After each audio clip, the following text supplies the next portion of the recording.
제가 군 시절 처음으로 자대 배치를 받고 거기서 생활하던 때 일입니다.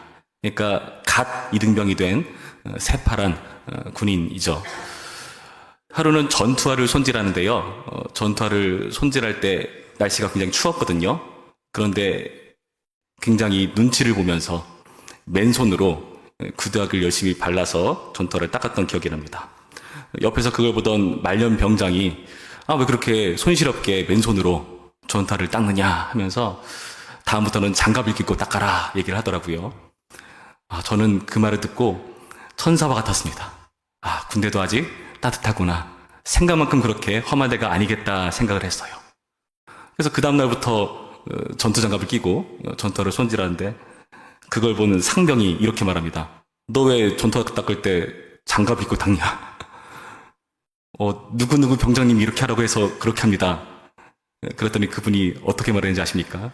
예상하실 텐데 너 누구랑 더 오래 군생활하냐? 참 재밌는 상황이죠. 저는 군대에서 그렇게 상급자의 계급사회에 그렇게 명령을 듣고 따르는 것을 적응해 나가는 데 있어서 정말 눈치도 많이 살펴야 됐고 여러 가지 경험들을 겪으면서 생각을 하게 되었던 때였습니다. 여러분, 군대는요 상명하복으로 이루어집니다. 항명죄라는 게 있어요. 그러니까 지휘자의 지시를 듣지 않았을 때, 복종하지 않았을 때 그것을 처벌하는 그런 법이 있는 거죠. 군대는 왜 그렇게 상명하복의 시스템으로 운영이 되는가? 왜 그럴까요? 민주적이지도 않고 어떨 때는 부당한 명령을 내리는 것 같을 때도 있고요. 그것은 국방이라는 아주 중요한 부분을 다루는 집단이기 때문에 그렇죠. 전시인데, 전쟁 상황인데 위에서 지시했는데 아래에서 그것을 따르지 않는다? 어떻게 되겠습니까? 큰일 나는 거죠. 군대에서 그렇게 상명하복을 중시하는 것, 그렇게 함으로써 군내 기강을 잡고 국방의 영향을 위해서, 국방을 잘 지키기 위해서 이런 일들을 하는 것들을 우리는 살펴봅니다. 여러분, 하나님과의 약속 안에 있는 백성들, 하나님의 백성들의 삶 또한 비슷한 부분이 있습니다. 특히 오늘 본문을 보시면 기드온과 그와 함께하는 300인의 군인들이 있죠. 이들은 지금 미디안과 전쟁 상황 가운데 있습니다. 전시거든요. 굉장히 위급하고 중요한 때이죠. 이러한 때 만약에 하나님의 뜻과 방향성들이 잘 이루어지지 않는다면, 다들 여러 소리 하면서 전쟁을 제대로 치르지 못한다면 얼마나 큰 낭패겠습니까? 국가의 존속 또한 흔들릴 위기에 있는 거죠. 여러분, 오늘 본문을 보시면은 여러 가지 곤란한 상황들이 나타납니다. 먼저는 요단강가에서 일어난 일인데요. 1절 말씀 보시면 이렇게 되어 있죠. 에브라임 사람들이 기드온에게 이르되 내가 미디안과 싸우러 갈 때에 우리를 부르지 아니하였으니 우리를 이같이 대접함은 어찌 됨이냐 하고 그와 크게 다투는지라. 그러니까 이런 상황입니다. 하나님께서 그 전쟁을 거의 이기게 하셨어요. 그래서 미디안은 도망가는 신세였고요. 그 요단강 쪽을 지나가는데 이제 기드온이 급하게 에브라임을 호출해서 그 강가를 지키게 한 것입니다. 그래서 그 적군을 무찌르는 그런 역사들이 있었거든요. 근데 그에 대해서 에브라임은 지금 뭐라고 하고 있습니까? 내가 미디안과 싸우러 갈 때에 우리를 부르지 아니하였으니 우리를 이같이 대접함은 어찌 됩냐?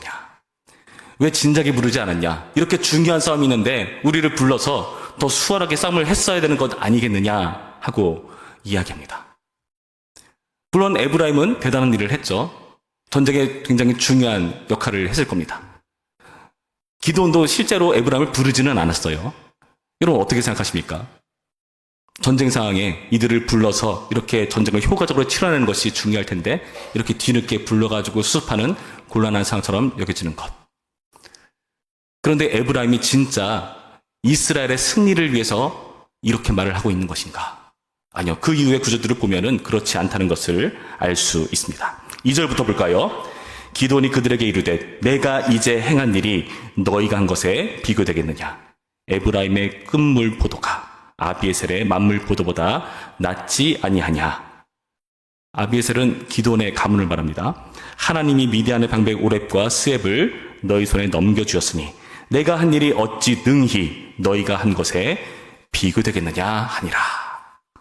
기드온이 이 말을 하매 그때에 그들의 노여움이 풀리니라. 그러니까 이들은요, 지금 이스라엘의 승리가 중요하기보다는 뭐가 중요한 거죠? 자신의 명예, 자신의 과업이 중요한 겁니다. 이렇게 노여움을 풀 수 있도록 자신을 비교하면서 기도는 여기서 자신을 드러내지 않죠. 너네가 한 것이 훨씬 대단한 일이야 하면서 그들을 풀어주고 있어요. 잠언 15장 1절에 보시면은 이런 말씀이 있습니다. 유순한 대답은 분노를 쉬게 하여도 과격한 말은 노를 격동하느니라. 그러니까 나름 유순한 대답으로 지금 이 위기를 돌파해 나가고 있는 겁니다. 그런데 한편으로는 자기 과업을 중시하는 이런 에브라임 모습을 볼 때 씁쓸하고 안타깝죠. 여러분, 우리가 사실 이럴 때가 있습니다. 여러분, 교회에서 어떤 일을 할 때 하나님 나라라는 중요한 역할을 우리가 감당하려 할 때에 우리는 사실 우리가 사람들에게 어떻게 비치는지가 중요한 사람들입니다. 그래서요, 어떤 경우들이 있을까요? 남들보다 더 괜찮은 사람처럼 보여야 되고 남들보다 뒤처지는 사람처럼 보이면 곤란한 거죠.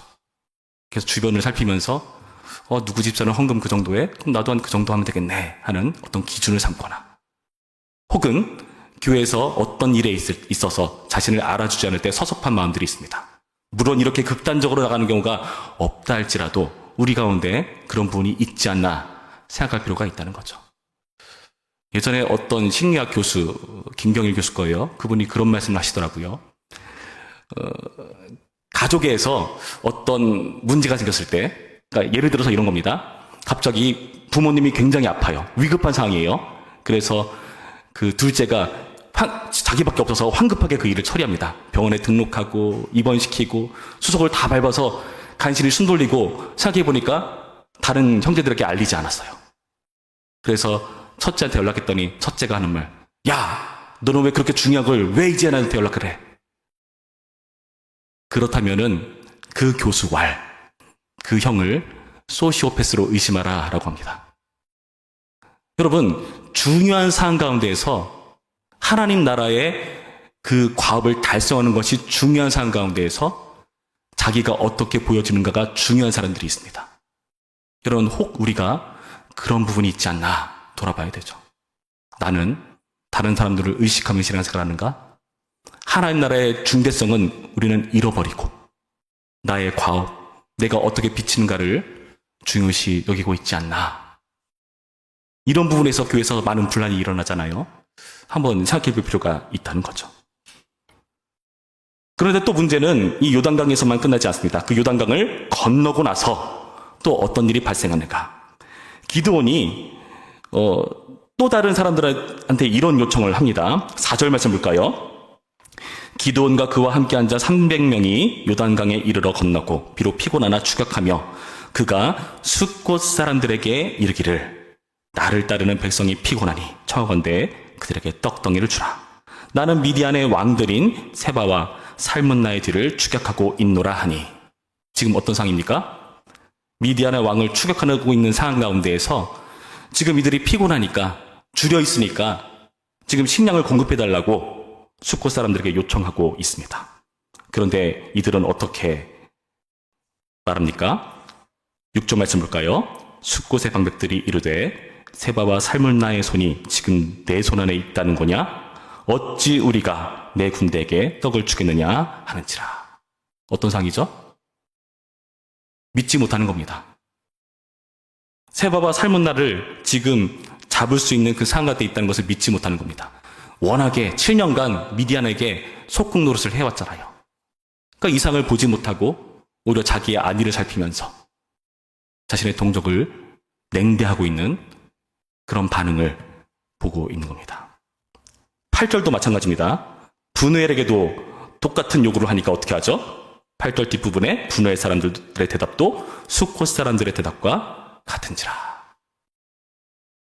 이들은 어떤 사람들일까요? 자기의 현실을 중시하는 사람들입니다. 그 위기 상황 가운데에서 내가 어떻게 될 것인가? 자신의 안위를 지금 따지고 있는 사람들이죠.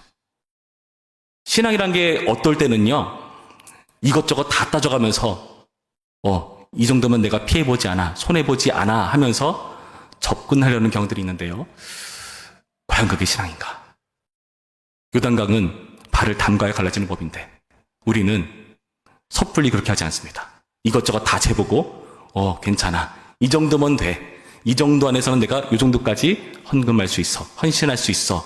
재면서 타협하지 않나. 우리 현실에 맞춰서 신앙의 수준을 우리가 조율하는 것은 아닌가 생각해 볼 필요가 있다는 겁니다. 이에 대해서 기도는 어떻게 합니까? 기도원이 7절 말씀 보시면은 기도원이 이르되 그러면 여호와께서 세마와 삶은 날을 내 손에 넘겨주신 후에 내가 들가시와 찔레로 너희 살을 찢으리라. 분엘에게는요, 9절 말씀 기도원이 또 분엘 사람들에게 말하여 이르되 내가 평안히 돌아올 때에 이 망대를 헐리라 하니라. 전쟁 후에 징계가 있을 것을 예고하고 있습니다. 그러니까 지금 중요한 것은 전쟁 상황이에요. 전쟁을 잘 치르기 위해서 아까 에브라임과 같은 상황은 빨리 그냥 잘 다독여주고 전쟁을 빨리 치러내야죠. 지금 이 상황 가운데 누가 옳고 그름을 따질 문제가 아니죠. 급한 상황이니까요. 그러니까 전쟁 후에 보자 하면서 지금 이 문제를 넘어가고 있습니다. 여러분, 그런데요, 이러한 에브라임이라든지 수고가 분이엘의 태도가 어떻게 보이십니까? 이들의 태도가 신앙이라 할 수 있겠습니까? 다 자기의 과업을 중시하고 자기의 현실을 중시하는 모습, 결국 자기를 중시하는 모습이 주가 되고 있습니다. 그런데 곰곰이 생각해 볼 것은 이 자기를 중시하는 태도가요, 어찌 보면은요, 하나님을 대적하는 일이 될 수 있다는 것을 명심해야 됩니다. 오늘 본문의 표현이 굉장히 절묘합니다. 1절 뒷부분 보시면은 어떻게 돼 있었죠? 우리를 이같이 대접함은 어찌 됨이냐 하고 그와 크게 다투는지라. 크게 싸웠다고 말합니다. 미디안이 적군인데 누구하고 싸웠다고요? 같은 편인 하나님의 뜻을 이루고자 전쟁 중인 기드온과 싸우고 있다고 말합니다. 또요, 6절 말씀 뒷부분 보시면 뭐로 돼 있죠? 숫곳의 사람들은 어떻게 말합니까? 어찌 우리가 내 군대에게 떡을 주겠느냐 하는지라. 8절의 분의 사람들도 똑같이 그들과 똑같은 대답을 했다고 말하죠. 전쟁 중에 복음은 굉장히 중요하죠. 굉장히 중요한 건데 같은 편에게 식량을 제공하지 않겠다.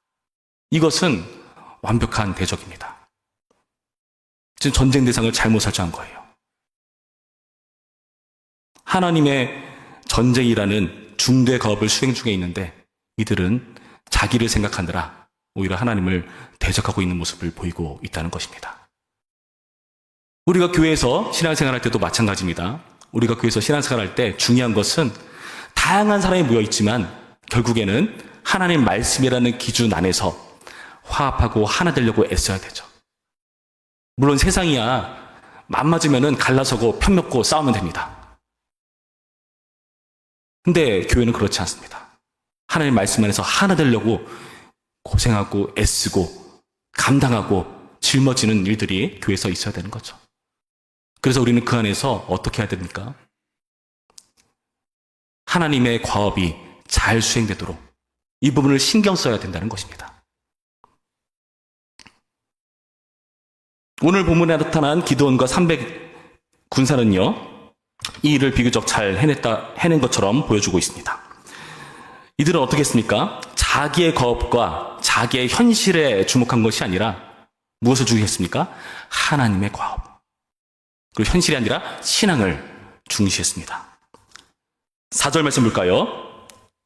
기드온과 그와 함께한 자 300명이 요단강에 이르러 건너고 비록 피곤하나 추격하며 피곤하나 추격했다고 합니다. 여기서 피곤했다는 것은 단순히 우리가 말하는 그냥 피곤한 차원인가? 아니죠. 전쟁 중에 있어요. 그런데 그 피곤한 거 감수하고 무릅쓰고 지금은 이 전쟁이라는 승리로 이끌어야 되는 과업을 이루어야 되니까 힘듦에도 피곤함에도 감당하고 전쟁을 치러나가는 겁니다. 자기 현실을 중시하지 않는 모습이죠. 오히려 하나님에 대한 신앙을 중시하고 있습니다. 9절 말씀에 뭐라 되어 있었습니까? 9절 말씀에 내가 평안히 돌아올 때에. 7절 말씀에는요, 여호와께서 세바와 살문나를 내 손에 넘겨주신 후에 이 전쟁이 끝나고 나서 너희를 징계하겠다 말하죠. 지금 이 말에는 어떤 신앙이 담겨 있습니까? 하나님께서 이 전쟁을 반드시 승리로 이끄신다. 그 신앙이 전제됐기 때문에 피곤해도 감당합니다. 피곤해도 이를 감당하고 전쟁을 위해서 추격하는 것을 그치지 않고 있는 모습이라는 겁니다. 또 이 기도원의 모습은요, 자기의 과업을 중시하지 않았습니다. 아까 봤듯이 하나님이 여호와께서 내 손에 넘겨주신 후에라고 말하잖아요. 그러니까 자기가 승리하는 게 아니라 하나님이 승리한다는 그런 태도를 가지고 있죠. 3절에도 동일한 표현입니다. 3절에서 에브라임을 설득할 때 하나님이 미디안의 방백 오렙과 스웹을 너희 손에 넘겨주었으니, 뭐죠? 하나님께서 하신 전쟁이다. 에브라임이 잘나고 우리가 잘나고 그 옳고 그름을 가지고 다투는 문제가 아니라 하나님께서 하실 문제다. 하나님의 전쟁이고 하나님의 과업이다 하는 이 태도가 깊게 박혀 있는 것입니다. 여러분, 이렇게 하나님의 과업을 중시했기 때문에 기도는요, 에브라임에게 나름 유순한 대답을 할 수 있었을 것입니다. 자기가 드러나는 게 중요하지 않으니까요. 그래서 그 상황 가운데서 참고 겸손하게 그 전쟁을 이끌어갈 수 있었던 거죠. 그리고 징계를 예고하는 것도 전쟁 후에 일어날 일이죠. 인내하고 있는 모습입니다. 여러분, 이러한 태도는요, 공동체를 위해서, 하나님의 나라를 위해서 가져야 될 태도입니다. 겸손하고 인내하는 모습. 누구의 모습인가요? 예수 그리스도의 모습이죠. 우리를 위해서 그분께서 겸손히 우리와 같은 형상으로 우리 가운데 찾아오셨고 우리를 오래 참아주시고 인내하시는 분. 이 세상을 살아갈 때 우리가 어떤 삶을 살아갑니까? 이 세상 살아갈 때 고통스럽고 괴로운 삶을 살아가죠. 죄악이 관영한 이 세상을 살아갑니다. 하나님께서요, 우리의 죄악들 하나하나 다 짚어가시면서 마음에 안 드셨다면요, 진작에 이 세상 멸망했을 겁니다. 오래 참고 기다리십니다.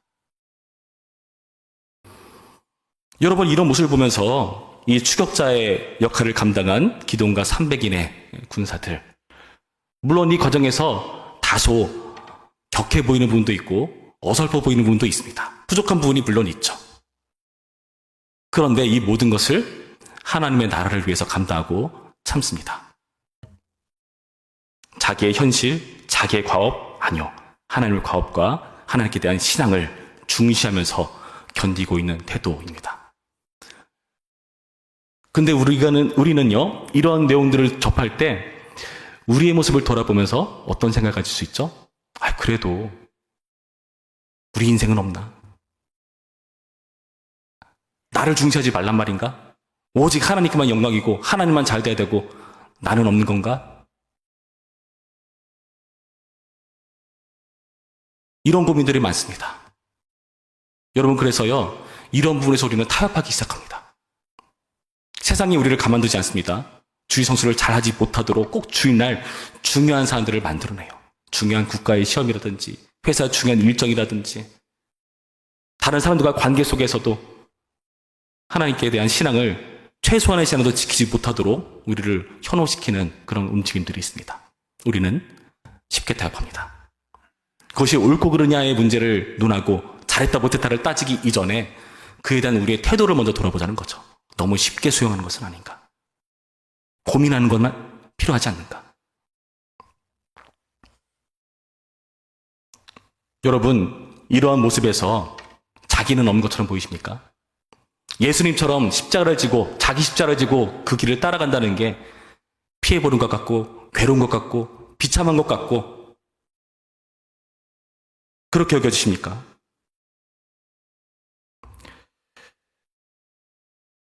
울라브 하우게라는 시인이 쓴 야생장미라는 시가 있습니다. 한번 제가 읽어드릴 테니까 한번 들어보시기 바랍니다. 야생장미. 꽃노래는 많으니 나는 가시를 노래합니다. 뿌리도 노래합니다.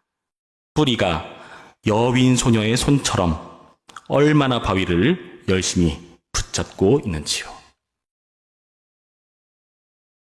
꽃을 노래하는 시는 많다고 해요. 그래서 이 시는요, 무엇에 주목하죠? 뿌리에 주목합니다.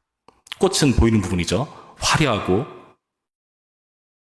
모든 꽃들이 자기의 아름다움을 뽐내며 드러나고 있는 그런 상황 속에서 뿌리는요, 보이지 않죠.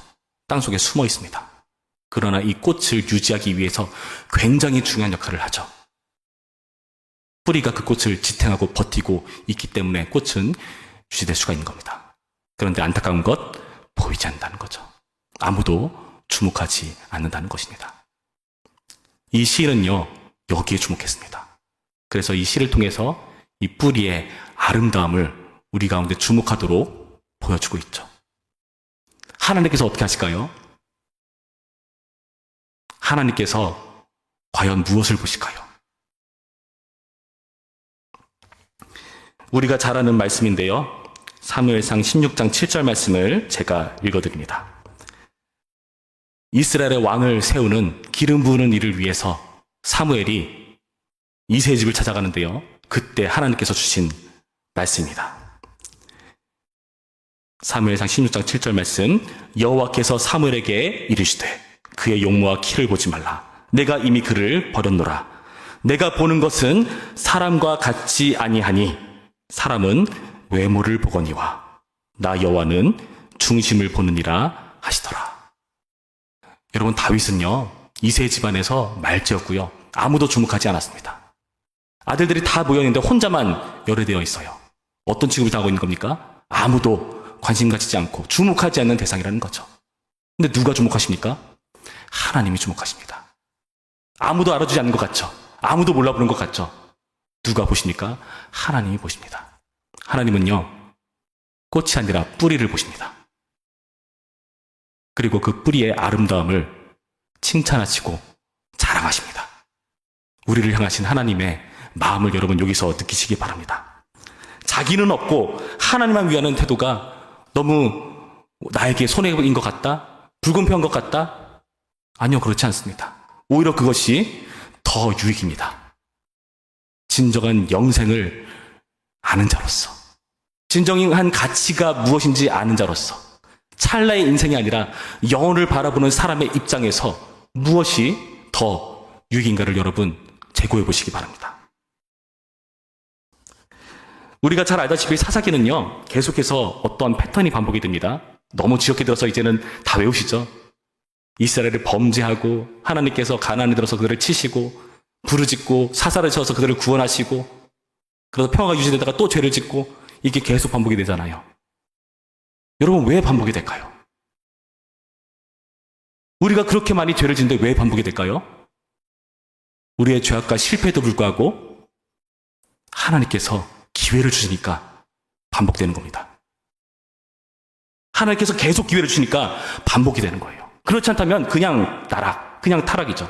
그냥 끝나버리는 겁니다. 계속해서 기회를 주신 거예요. 어떤 기회요? 우리가 이 사사기 같은 인생 속에서, 역사 속에서 신자로 세워질 기회를 기다리시는 겁니다. 오래 참고 기다리시는 겁니다. 내가 속히 오겠다 하고 아직까지 안 오세요. 얼마나 오래 참으시려는지. 주님 다시 오시는 그날까지 이 사사기 같은 역사는 반복될 겁니다.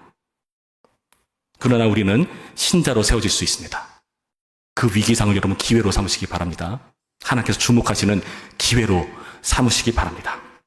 신자는요, 교회는요, 예수를 머리로 한 몸된 지체죠.